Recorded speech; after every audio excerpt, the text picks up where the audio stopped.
أعوذ بالله من الشيطان الرجيم. بسم الله الرحمن الرحيم. وإذا سمعوا ما أنزل إلى الرسول ترى أعينهم تفيض من الدمع مما عرفوا من الحق يقولون ربنا آمنا فاكتبنا مع الشاهدين. وما لنا لا نؤمن بالله وما جاءنا من الحق ونتمع أن يدخلنا ربنا مع القوم الصالحين. فأصابهم الله بما قالوا جنات تجري من تحتها الأنهار خالدين فيها وذلك جزاء المحسنين. والذين كفروا وكذبوا بآياتنا أولئك أصحاب الجحيم. يا أيها الذين آمنوا لا تحرموا طيبات ما أحل الله لكم ولا تعتدوا إن الله لا يحب المعتدين. وكلوا مما رزقكم الله حلالا طيبا واتقوا الله الذي أنتم به مؤمنون. لا يؤاخذكم الله باللغو في أيمانكم ولكن يؤاخذكم بما عقدتم الأيمان. فكفارته إطعام 10 مساكين من أوسط ما تطعمون أهليكم أو كسوتهم أو تحرير رقبة. فمن لم يجد فصيام 3 أيام ذلك كفارة أيمانكم إذا حلفتم واحفظوا أيمانكم كذلك يبين الله لكم آياته لعلكم تشكرون.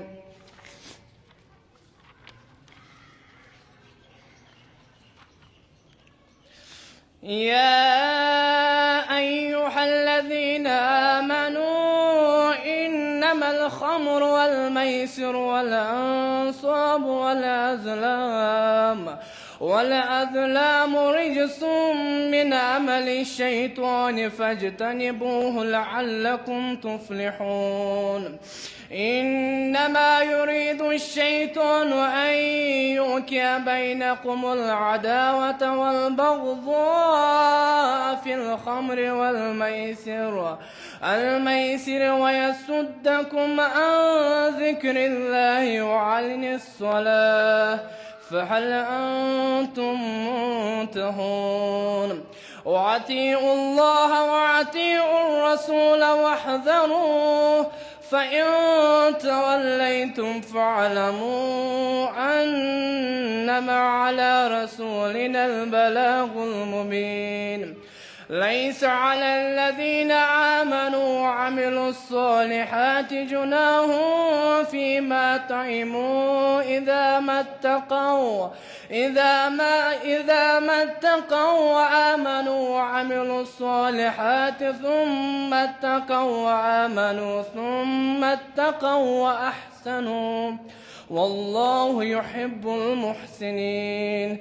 يا أيها الذين آمنوا ليبلونكم الله بشيء من الصيد تناله أيديكم ورماحكم ليعلم الله من يخافه بالغيب فمن اعتدى بعد ذلك فله عذاب عليم. يا أيها الذين آمنوا لا تقتلوا الصيد وأنتم حرم ومن قتله منكم متعمدا فجزاء مثل ما قتل من النعم يحكم به ذوى عدل منكم هديا بالغ القامة أو كفارة طعام مساكين أو عدل ذلك صياما لا يذوق وبال أمره عفى الله عما سلف ومن عاد فينتقم الله منه والله عزيز ذو انتقام. أحل لكم صيد البحر وطعامه متاعا لكم وللسيارة وحرم عليكم صيد البر ما دمتم حرما واتقوا الله الذي إليه تحشرون. جعل الله الكعبة البيت الحرام قياما للناس والشهر الحرام والهدي والقلائد ذلك لتعلموا أن الله يعلم ما في السماوات وما في الأرض وأن الله بكل شيء عليم. اعلموا أن الله شديد العقاب وأن الله غفور رحيم. ما على الرسول إلا البلاغ والله يعلم ما تبدون وما تكتمون. قل لا يستوي الخبيث والطيب ولو أعجبك كثرة الخبيث فاتقوا الله يا أولي الألباب لعلكم تفلحون. يا أيها الذين آمنوا لا تسألوا عن أشياء إن تبد لكم تسؤكم وإن تسألوا عنها حين ينزل القرآن تبد لكم عفى الله عنها والله غفور حليم. قد سألها قوم من قبلكم ثم أصبحوا بها كافرين.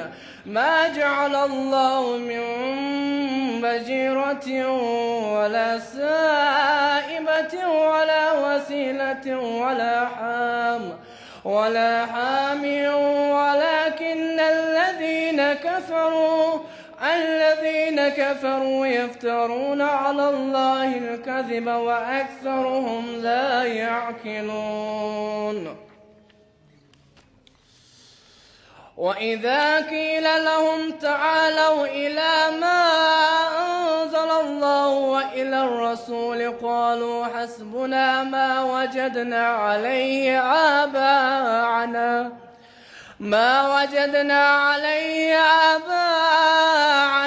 ولو كان آباؤهم لا يعلمون شيئا ولا يهتدون.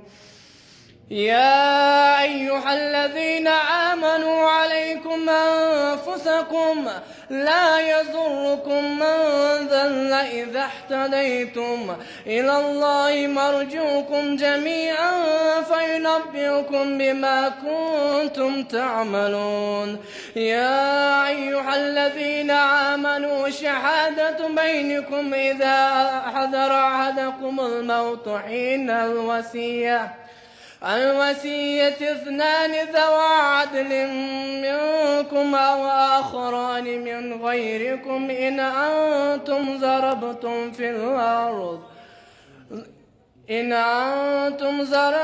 في الأرض فأصابتكم مصيبة الموت تحمسونهما من بعد الصلاة فيقسمان بالله إن ارتبتم لا نشتري به ثمنا ولو كان ذا قربى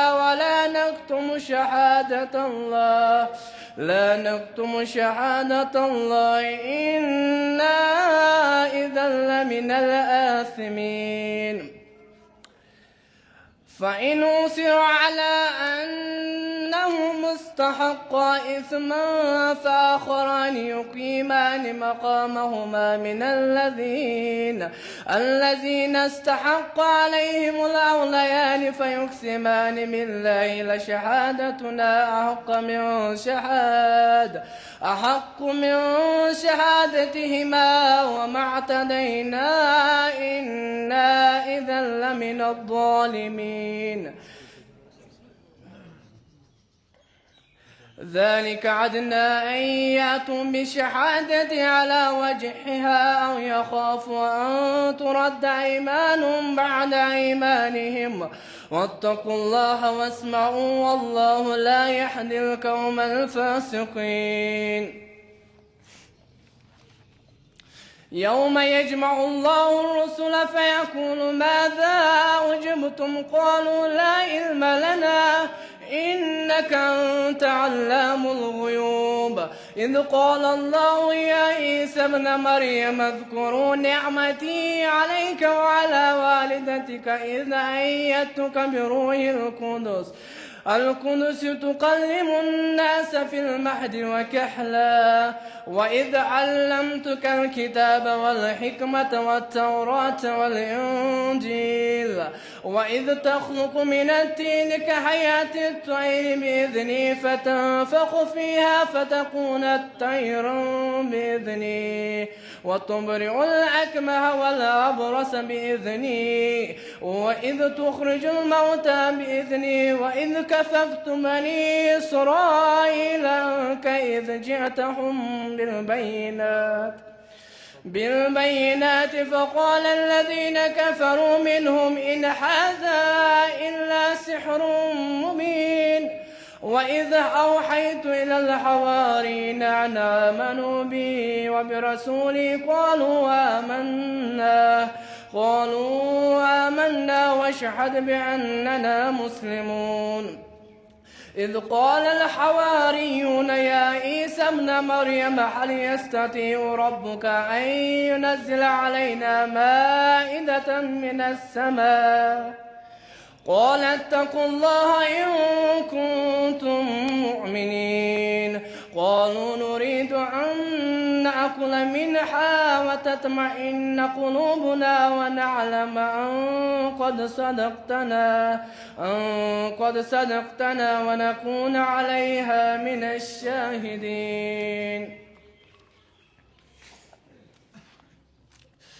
قال يا عيسى ابن مريم اللهم ربنا أنزل علينا مائدة من السماء تكون لنا عيدا لأولنا وآخرنا وآية منك وارزقنا وأنت خير الرازقين قال الله إني منزلها عليكم فمن يكفر بعد منكم فإني أعذبه عذابا لا أعذبه أحدا من العالمين وإذ قال الله يا عيسى ابن مريم أنت قلت للناس اتخذوني وأمي إلهين من دون الله قال سبحانك ما يكون لي أن أقول ما ليس لي بحق إن كنت قلته فقد علمته تعلم ما في نفسي ولا أعلم ما في نفسك إنك أنت علام الغيوب ما قلت لهم إلا ما أمرتني به أن يعبدوا الله ربي وربكم وكنت عليهم شهيدا ما دمت فيهم فلما توفيتني كنت أنت الرقيب عليهم وأنت على كل شيء شهيد. إن تعذبهم فإنهم عبادك وإن تغفر لهم فإنك أنت العزيز الحكيم. قال الله هذا يوم ينفع الصادقين صدقهم لهم جنات تجري من تحتها الأنهار خالدين فيها عبدا رضي الله عنهم ورضوا عنه ذلك الفوز العظيم. لله ملك السماوات والأرض وما فيهن وهو على كل شيء قدير.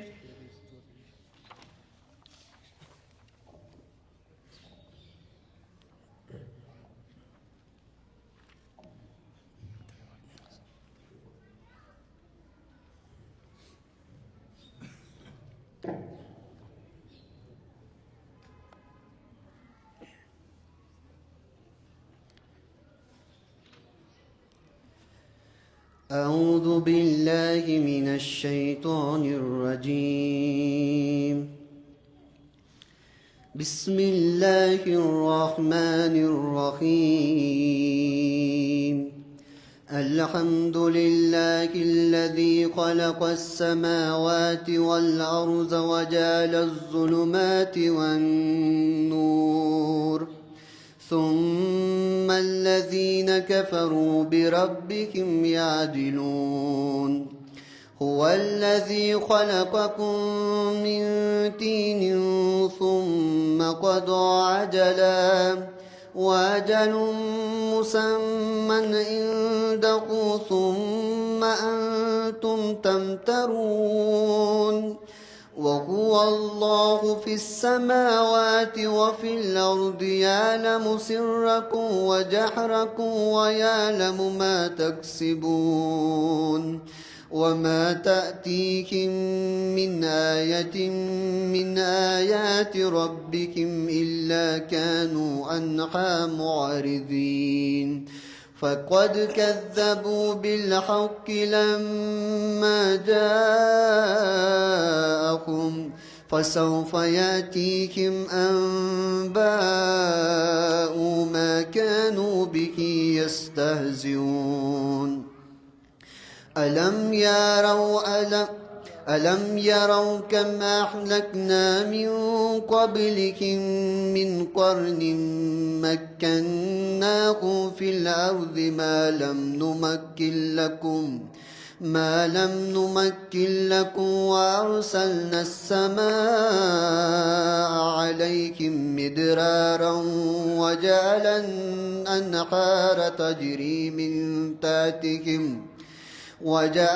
الأنهار تجري من تحتهم فأهلكناهم بذنوبهم وأنشأنا من بعدهم قرنا آخرين. ولو نزلنا عليك كتابا في قرطاس فلمسوه بأيديهم لقال الذين كفروا إن هذا إلا سحر مبين. وقالوا لولا أنزل عليه ملك ولو أنزلنا ملكا لقضي الأمر ثم لا ينظرون. ولو جعلناه ملكا لجعلناه رجلا وللبسنا عليهم ما يلبسون. ولقد استهزئ برسل من قبلك فحاق بالذين سخروا منهم ما كانوا به يستهزئون. قل سيروا في الأرض ثم انظروا كيف كان عاقبة المكذبين. قل لمن ما في السماوات والأرض قل لله كتب على نفسه الرحمة ليجمعنكم إلى يوم القيامة لا ريب فيه الذين خسروا أنفسهم فهم لا يؤمنون وله ما سكن في الليل والنهار وهو السميع العليم قل أغير الله أتخذ وليا فاتر السماوات والأرض وهو يطعم ولا يطعم قل إني أمرت أن أكون أول من أسلم ولا تكونن من المشركين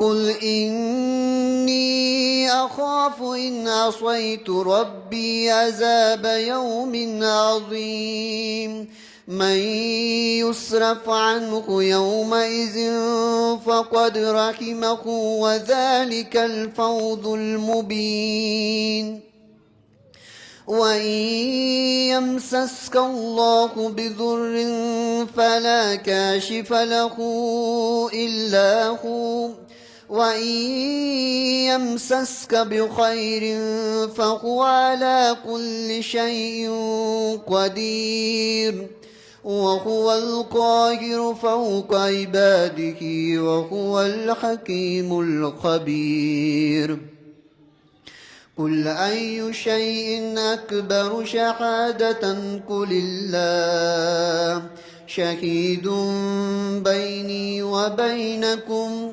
وأوحي إلي هذا القرآن لأنذركم به ومن بلغ أئنكم لتشهدون أن مع الله آلهة أخرى قل لا أشهد قل إنما هو إله واحد وإني بريء مما تشركون الذين آتيناهم الكتاب يعرفونه كما يعرفون أبناءهم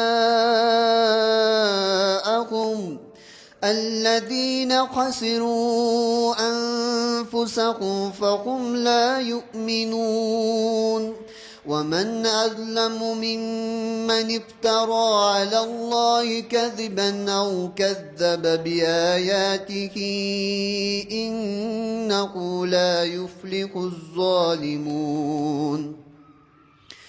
ويوم نحشرهم جميعا ثم نقول للذين أشركوا أين شركاؤكم الذين كنتم تزعمون ثم لم تكن فتنتكم إلا أن قالوا والله ربنا ما كنا مشركين انظر كيف كذبوا على أنفسهم وضل عنهم ما كانوا يفترون ومنهم من يستمع إليك وجعلنا على قلوبهم أكنة أن يفقهوه وفي آذانهم وقرا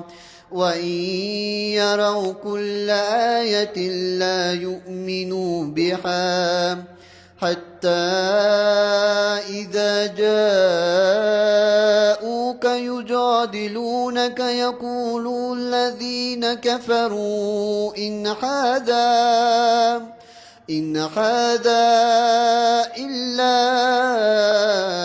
أساطير الأولين وهم ينهون عنه وينعون عنه وإن يخلقون إلا أنفسهم وما يشعرون ولو ترى إذ وقفوا على النار فقالوا يا ليتنا نرد ولا نكذب بآيات ربنا ونكون من المؤمنين بل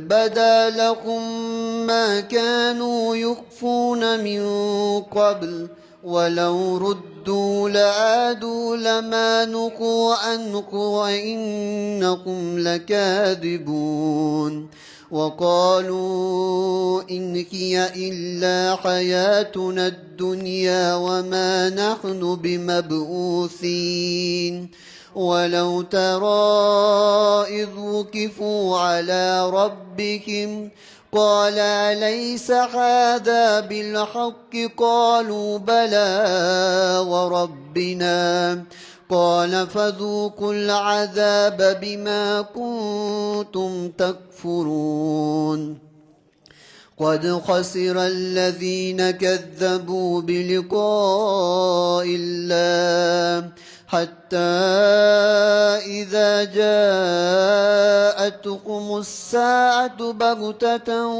قالوا يا حسرتنا على ما فرطنا فيها وهم يحملون أوزارهم على ظهورهم ألا ساء ما يزرون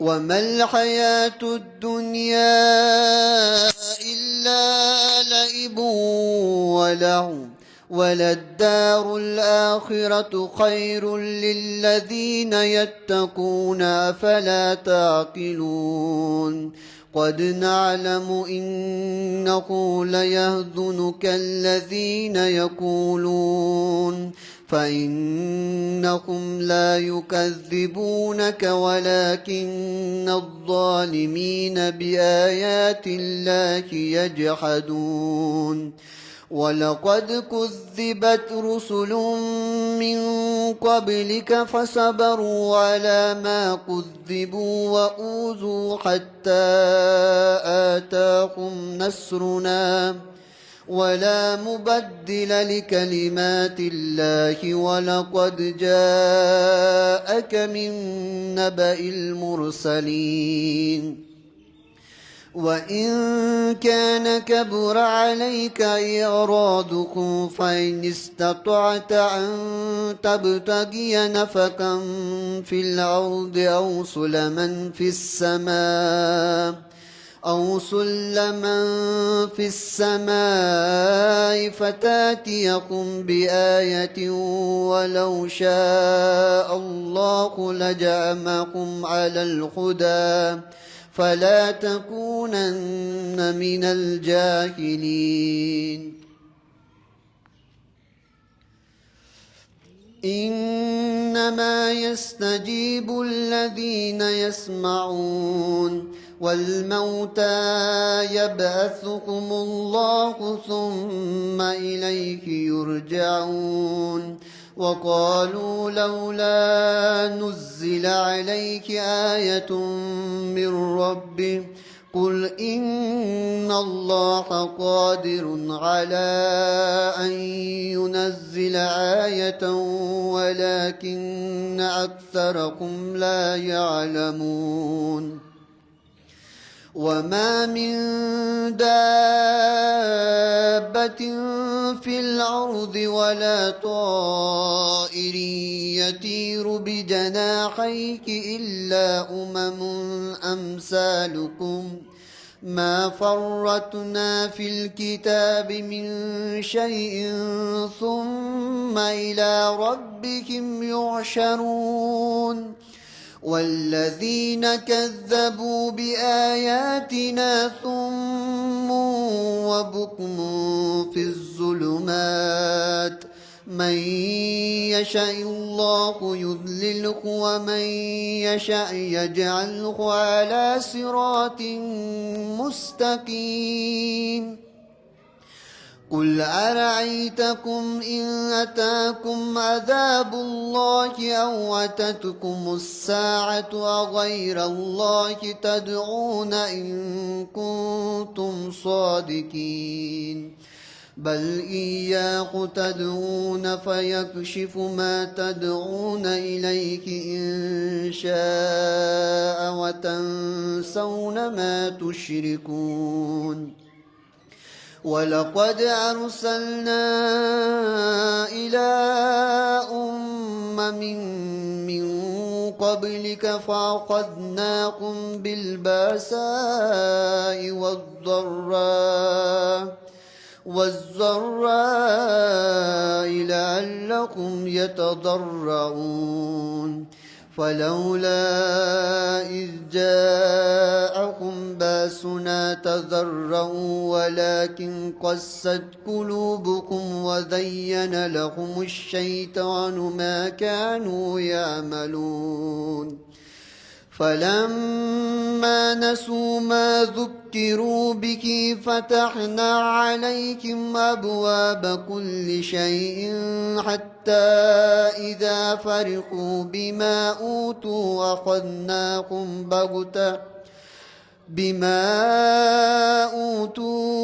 أخذناهم بغتة فإذا هم مبلسون فقطع دابر القوم الذين ظلموا والحمد لله رب العالمين قل أرأيتم إن أخذ الله سمعكم وأبصاركم وختم على قلوبكم من إله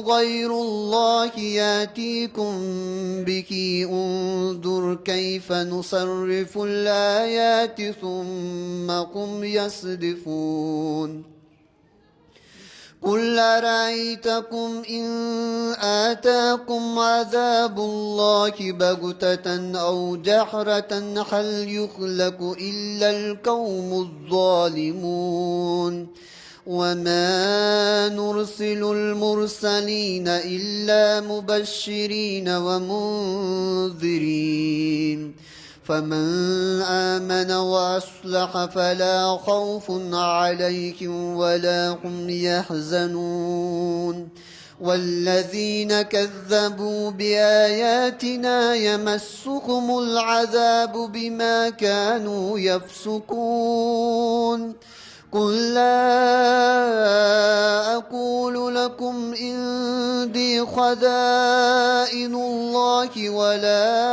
أعلم الغيب ولا أقول لكم إني ملك إن أتبع إلا ما يوحى إلي قل هل يستوي الأعمى والبصير أفلا تتفكرون وأنذر به الذين يخافون أن يحشروا إلى ربهم ليس لهم من دونه ولي ولا شفيع لعلهم يتقون ولا تطرد الذين يدعون ربهم بالغداوة والعشي يريدون وجهه ما عليك من حسابهم من شيء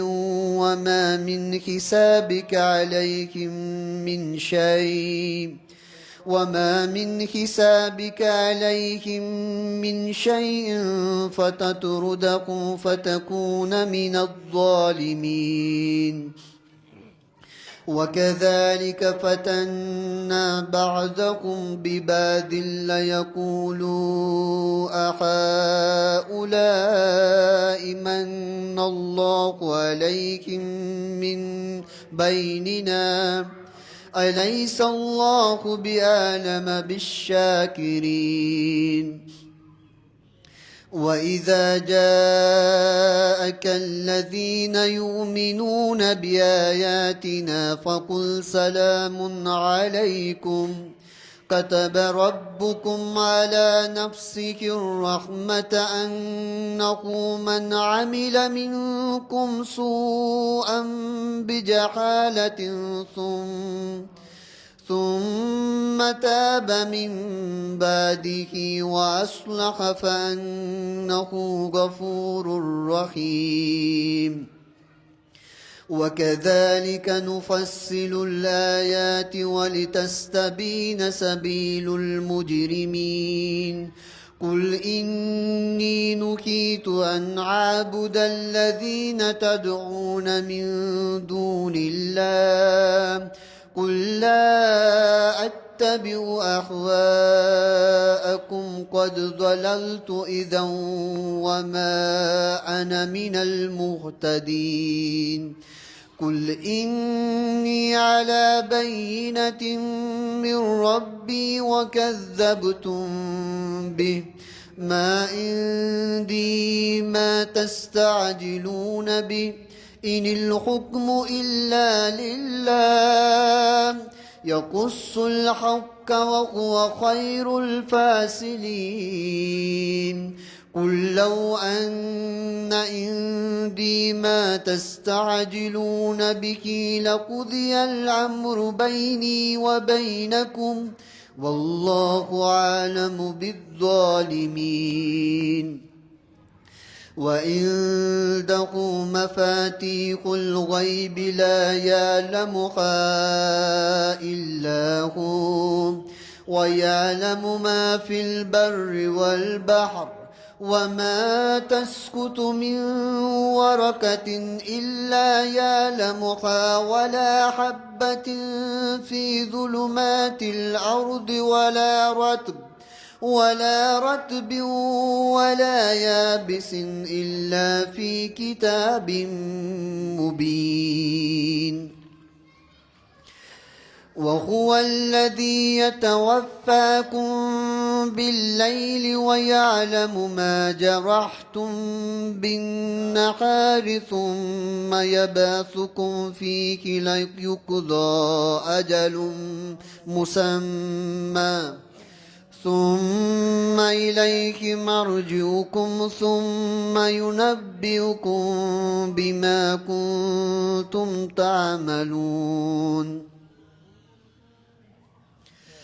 وهو القاهر فوق عباده ويرسل عليكم حفظة حتى إذا جاء أحدكم الموت توفته رسلنا وهم لا يفرطون.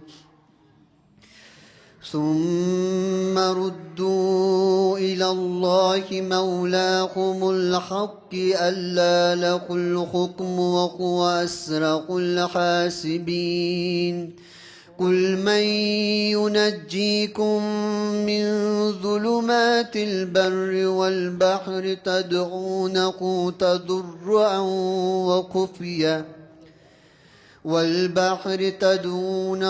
تضرعا وخفية لئن أنجانا من هذه لنكونن من الشاكرين. قل الله ينجيكم منها ومن كل كرب ثم أنتم تشركون. قل هو القادر على أن يبعث عليكم عذابا من فوقكم أو من تحت أرجلكم أو يلبسكم شيعا ويذيق بعضكم بأس بعض. انظر كيف نصرف الآيات لعلهم يفقهون. وكذب به قومك وهو الحق قل لست عليكم بوكيل لكل نبأ مستقر وسوف تعلمون. وإذا رأيت الذين يخوضون في آياتنا فأعرض عنهم حتى يخوضوا في حديث غيره وإما ينسينك الشيطان فلا تقعد بعد الذكرى مع القوم الظالمين وما على الذين يتقون من حسابهم من شيء ولكن ذكرى لعلهم يتقون وذر الذين اتخذوا دينهم لعبا ولهوا وغرتهم الحياة الدنيا وذكر به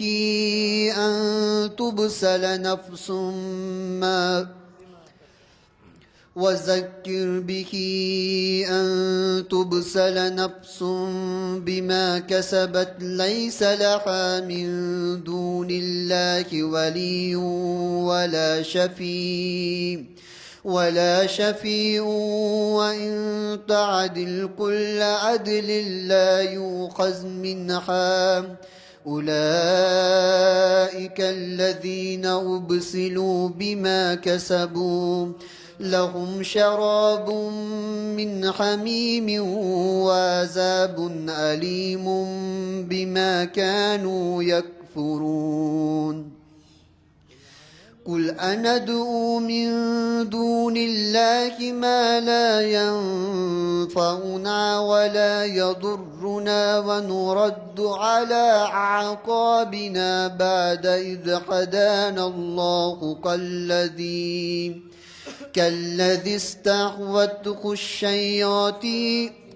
كالذي استهوته الشياطين في الأرض حيران له أصحاب يدعونه إلى الهدى ائتنا قل إن هدى الله هو الهدى وأمرنا لنسلم لرب العالمين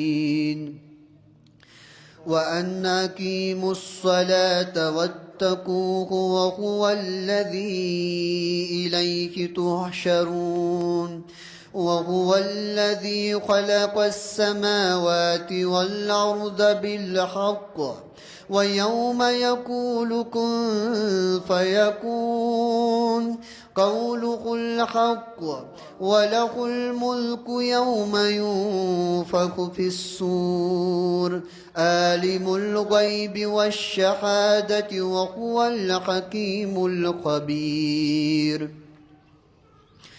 وإذ قال إبراهيم لأبيه آذر أتتخذ أصناما آلهة إني أراك وقومك في ضلال مبين وكذلك نري إبراهيم ملكوت السماوات والأرض وليكون من الموقنين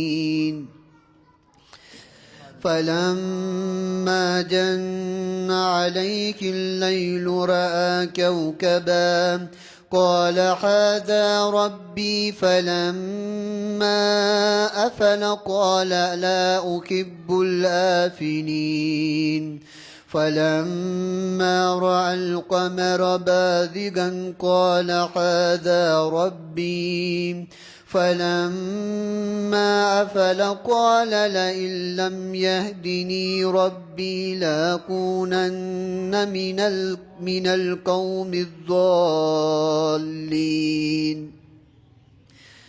فلما رأى الشمس بازغة قال هذا ربي هذا أكبر فلما أفلت قال يا قوم إني بريء مما تشركون إني وجهت وجهي للذي فطر السماوات والأرض حنيفا وما أنا من المشركين وحاجه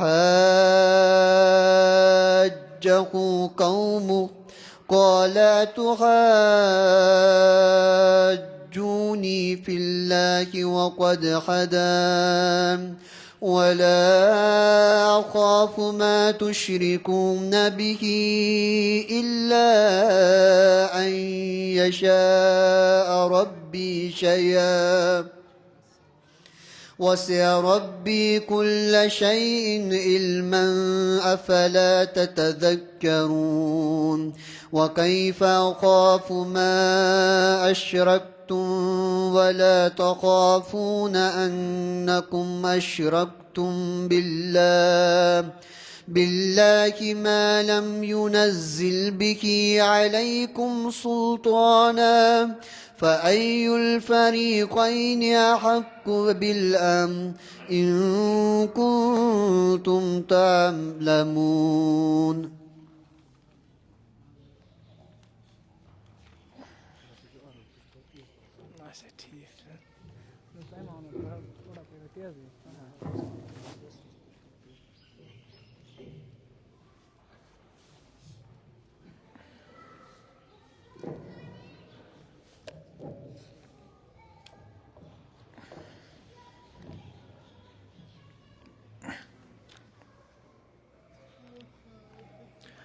بسم الله الرحمن الرحيم. الذين آمنوا ولم يلبسوا إيمانهم بظلم أولئك لهم الأمن وهم مهتدون. وتلك حجتنا آتيناها إبراهيم على قومه نرفع درجات من نشاء إن ربك حكيم عليم. ووهبنا له إسحاق ويعقوب كلا هدينا ونوحا هدينا من قبل ومن ذريته داود وسليمان وأيوب ويوسف وموسى وهارون وكذلك نجزي المحسنين. وزكريا ويحيى وعيسى وإلياس كل من الصالحين وإسماعيل واليسع ويونس ولوطا وكلا فضلنا على العالمين. ومن آبائهم وذرياتهم وإخوانهم واجتبيناهم وهديناهم إلى صراط مستقيم. ذلك هدى الله يهدي به من يشاء من عباده ولو أشركوا لحبط عنهم ما كانوا يعملون. أولئك الذين آتيناهم الكتاب والحكم والنبوة فإن يكفر بها هؤلاء فقد وكلنا بها قوما ليسوا بها كافرين. أولئك الذين هدى الله فبهداه مقتدح قل لا أسألكم عليه أجرا إن هو إلا ذكرى للعالمين.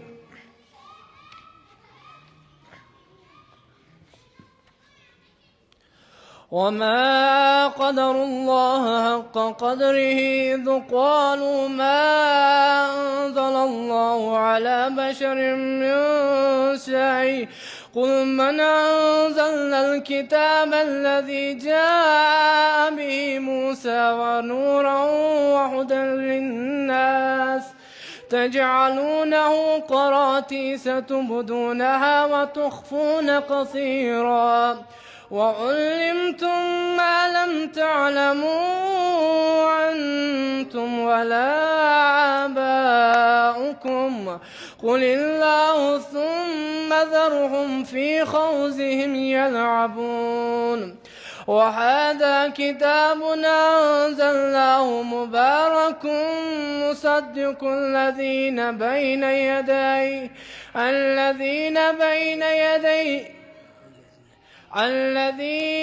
بين يديه ولتنذر أم القرى ومن حولها والذين يؤمنون بالآخرة يؤمنون به وهم على صلاتهم يحافظون ومن أظلم ممن افترى على الله كذبا أو قال أوحي إلي ولم يوحى إليه شيء ومن قال سأنزل مثل ما أنزل الله ولو ترى إذ الظالمون في غمرات الموت والملائكة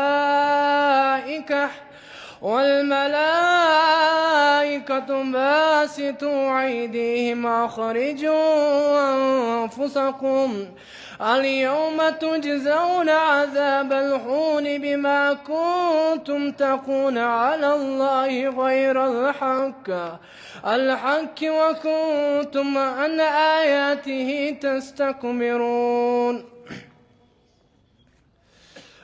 ولقد جئتمونا فرادا كما خلقناكم أول مرة وتركتم ما خولناكم وراء ظهوركم وما نرى معكم شفعاءكم الذين زعمتم أنهم فيكم شركاء لقد تقطع بينكم وزل عنكم ما كنتم تزعمون إن الله فالق الحب والنوى يخرج الحي من الميت ومخرج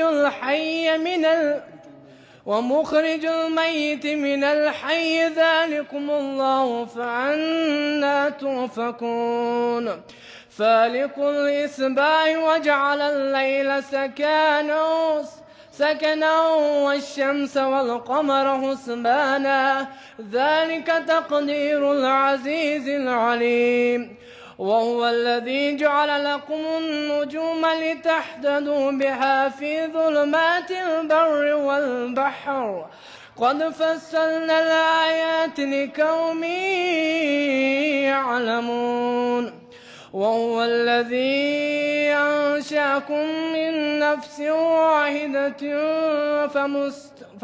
فمستقر ومستودع قل فصلنا الآيات لقوم يفقهون وهو الذي أنزل من السماء ماء فأخرجنا به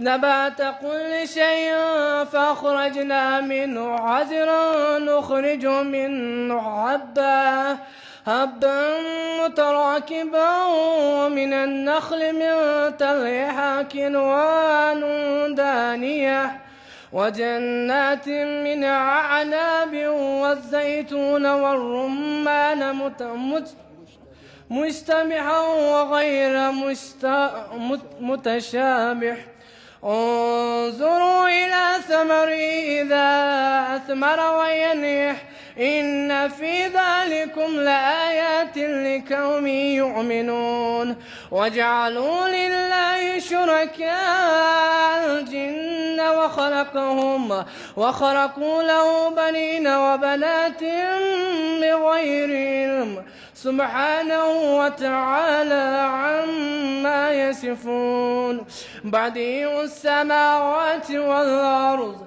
أنى يكون له ولد ولم تكن له صاحبة وخلق كل شيء وهو بكل شيء عليم. ذلكم الله ربكم لا إله إلا هو خالق كل شيء فاعبدوه وهو على كل شيء وكيل. لا تدركه الأبصار وهو يدرك الأبصار وهو اللطيف الخبير. قد جاءكم بصائر من ربكم فمن أبصر فلنفسه ومن عمي فعليها وما أنا عليكم بحفيظ.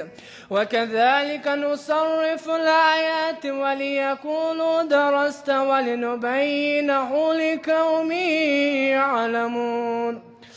اتبع ما أوحي إليك من ربك لا إله إلا هو وأعرض عن المشركين.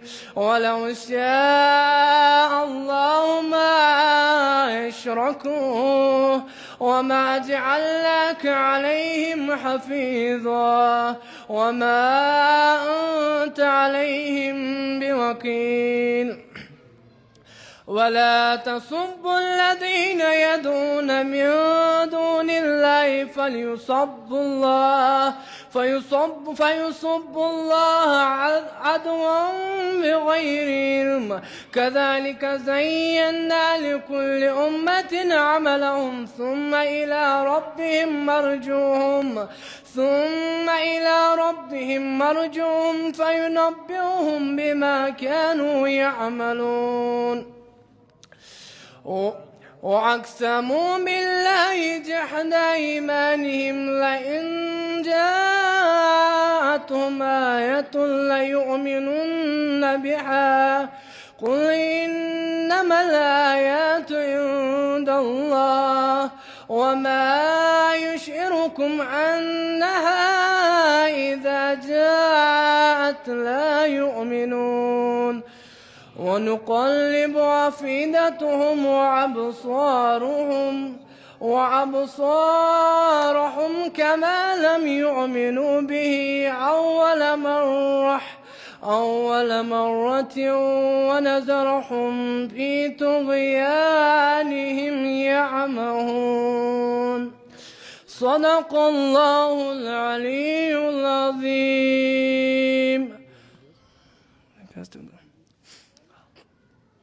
اللهم صل على محمد وآل محمد. اللهم صل على محمد وآل محمد وعجل فرجهم. اللهم أدخل على أهل القبور السرور. اللهم أغن كل فقير. اللهم اشف كل جائع. اللهم اكس كل عريان. اللهم اقض دين كل مدين. اللهم فرج عن كل مكروم. اللهم رد كل غريب. اللهم فك كل أسير. اللهم أصلح كل فاسد من أمور المسلمين.